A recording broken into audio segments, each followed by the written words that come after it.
How's it going, everybody? Hope your morning's good if you're watching it straight away as it's been uploaded, or if you're watching it at night. Hope you had a great day. I'm enjoying my time at the moment here. I'm actually away from the veggie garden for once and getting out into the roses, and I'm just cleaning them up. They've done the first flush of flowers. Ours were late. We had a really early one, but they got burnt over from the frost and they went pink. And then we got the late flush of flowers, and I've only just cut them back. Now these are our standard roses. For those who've seen this before, you know how I treat these. I hit them with a hedge trimmer, and I'm sure many of you have done the same thing too. So these were up here somewhere, really huge, and we've cut them right down. But what happens with a hedge trimmer is that it tears, and here's an example of what I mean by tearing. Sometimes it doesn't cut right through the stem itself, but tears away at it and leaves bits like that. Now that's a chance for your plant to get sick if they're struggling already. And let's talk about the problems that roses have. The first thing is black spot. Most common when they go a little bit yellow. Now you can see there's one yellow leaf here, or two in fact, over the whole plant. I'm sure some of you are searching frantically now to see if you see any more. Well, there are. There's some here right in front of me. 2 or 3 yellow leaves and a couple of black spots, and they start off small, but they can grow quite large over the entire leaf. That generally, that disease there will spread, especially when your plant's struggling and we've got high levels of rain and humidity. They don't like that. So we've had some humidity, and yet we haven't had any real problems on these ones here. They're all pretty clean. A couple of yellow leaves here or there, but nothing to worry about. Feeding them is the actual main part about this. You've got to feed them heavy because they're big eaters. So every time you prune them back, like we've just done now, we've cleaned up the bed, we cut down the irises. They were all really worse for wear, so they're bursting up. Now we're going to top dress this with a little bit of our superfood and a very fine layer of planting mix, irrigate it again, and then mulch it over the top. These will give you another 2 or 3 flushes of flower through the next 3 to 6 months, if you're lucky, depending on where you are. So black spot is the first thing, and we'll talk about how you fix that. The other problem that occurs with these plants is mildew. Now you can get powdery mildew which forms on the surface of the leaf on top there, whereas downy mildew will start from the underside, but it's internally. You'll treat them both with a similar product. Now, the most common one used out there is trifarine. I don't use trifarine. Wettable sulfur is another one you can use, or bicarb of soda. Basically, it'll oxygenate the spores on the leaves and cause them to die out. So when you get airflow through something that's like a bad disease, it will knock it out. So bicarb soda, look it up. Plenty of different ways of you can apply it. A teaspoon to a couple of litres of water is all you really need to do. Give it a spray over the top, but more importantly, feed them. Now, I did say that I cut my irises, and some of you are saying, why did you do that? Well, for many reasons. Half of them were already dying back, and a lot of weeds in between, and we had to get rid of those weeds, otherwise we would have lost control of this garden. So, yep, they lost a little bit of their sun factor for energising their bulbs, but look, they're already bursting back up again. So, prune your roses. If you're going to hit them with a hedge trimmer, yeah, got to go over here. Because this one hasn't been cut back after we've done the hedge trimming. See that? So we're going to go back around here and cut it out. If you don't know how to cut a rose, well, don't worry too much because they're very forgiving. They will bounce back. But if you want to learn a few more tips on it, here's a simple one. When you're cutting back a stem, real simple, look at the leaves. They alternate from side to side on the stem. If I can show you down here carefully, we've got a leaf coming out on this side there of the stem. See that there, the leaf node? Then as you go up, it's on the opposite side. And it's almost, again, the opposite side. So they tend to alternate as they go up. Look for a leaf that's facing away from the center of the plant and cut just a slight angle, just a little bit above it, like that there. That's all you need to do. Now the aim is to actually cut these stems down to the main foliage. See how they're sort of sticking up a little bit? Like that there? That's not what you want to have at the end. You want to have them sitting level with the foliage line. Otherwise, they will burst up from the last cut you have. See, there's no leaf up there. You need to cut it right down there. So, and that's where the new growth will come from the first node or even the second one down there. So you probably get them in both cases. And here's an example of one that's already burst back to life again. See how it was cut there? And again, this was hit by the trimmer. Haven't cleaned it off, that should have been cut off like that, and that's where it's already burst out from. See up here? It hasn't come from the first one. It's actually, yeah, it's just about to burst out there, but it's already sprouted on the second one. So that's what you'll find happening with your roses. Focus on the foliage line. They're still sitting a little bit high.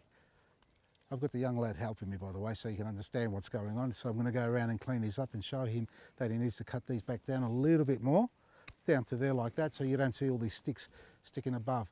It won't hurt the plant, but what you'll find is it will actually grow a lot bigger than you want it to.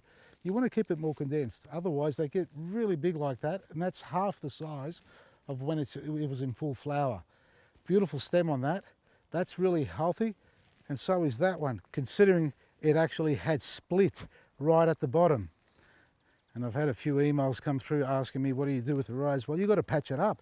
If it's still holding on just by the one side of the bark, it will keep growing, and that's what this one's doing. I honestly didn't realise it was on the ground. It would have been on the ground for a number of weeks. Now, if you come and have a look down here, there's a big hole. Yeah, Leia, see the hole down there? But the plant's holding on, so we're going to have to tie this up really well, bog that up, tape it, and hopefully it won't get any bacteria entering at the base. This is another standard rose right next to this conifer hedge, which it really doesn't like. It doesn't get any afternoon sun.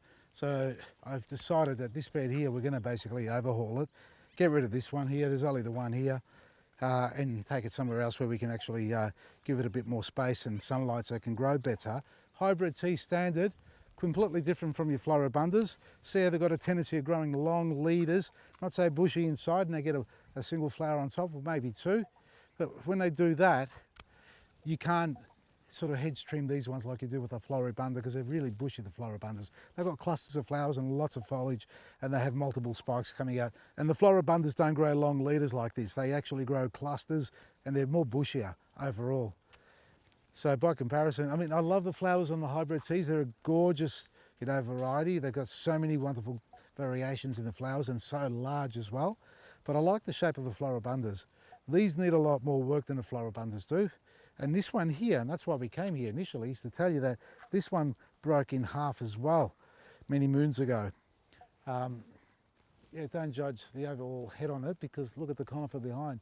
It's right next to it, and we've got to trim it back again. But this did split. It broke in half here. I'm inclined to show you. All right. All right, let's have a look. Gonna have to tape it up again anyway. This has been on for a while. It's got to be, there we are. So you can see the stem's actually wrapped up as well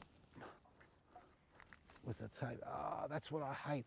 This is what I hate about tape on plants. You just rip off the bark completely and expose the cambium layer. Bugger me. All right, tough as nails they are, yeah, but you don't want to do that sort of damage.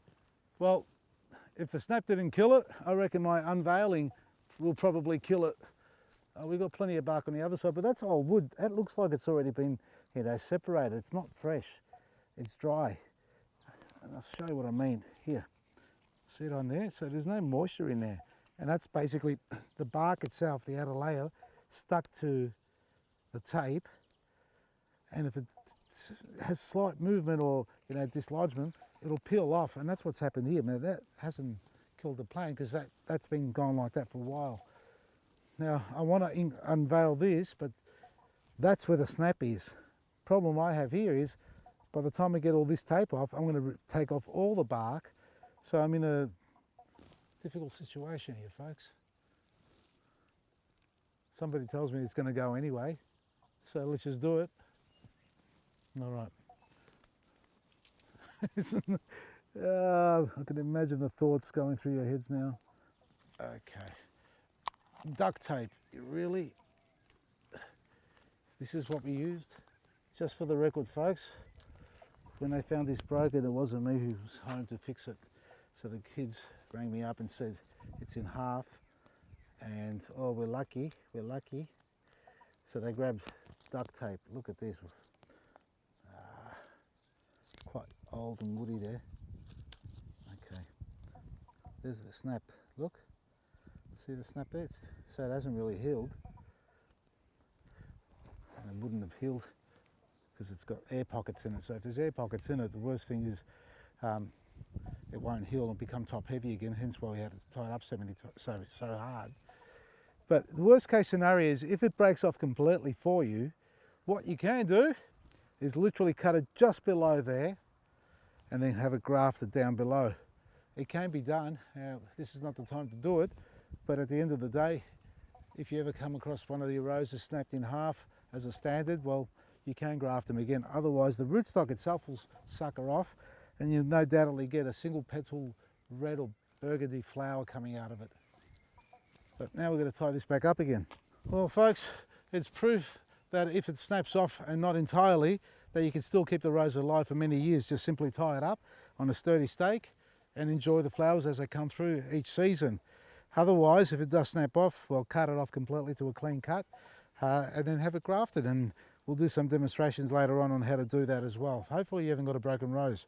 But if it's holding on by, even by a smidget of skin on the outside, it'll find its way back up to the top and keep it alive. So look after your roses, give them a good feed too as well. So as soon as you prune them, feed them. If you're using a hedge trimmer, use your secateurs and make sure you sterilise them before you start pruning, especially going from one plant to the other. Diseases, we did mention a few products. Bicarb soda is a great one, Eco Fungicide is another one. Wettable sulfur, you can use the Bluestone as well, the disease control pack. Eco oil or an oil base, it does smother the spores, but I still find that they can still spread with that. It doesn't kill them, it suffocates them, and that eventually you hope they die. And diseases, well, that's that. As far as the insects are concerned, aphids are a thing of the past at the moment. Not a lot will affect the roses. You might have some mites on there as well, so the oil will be good for that. So feed them up, compost, superfood, black grit, and a layer of straw over the top, and they should be happy. Check out our website, some great specials going on. Our Christmas coupon's going to finish on the weekend, folks, so take advantage of the discount and enjoy your weekend. From me, Vasily, Marisa.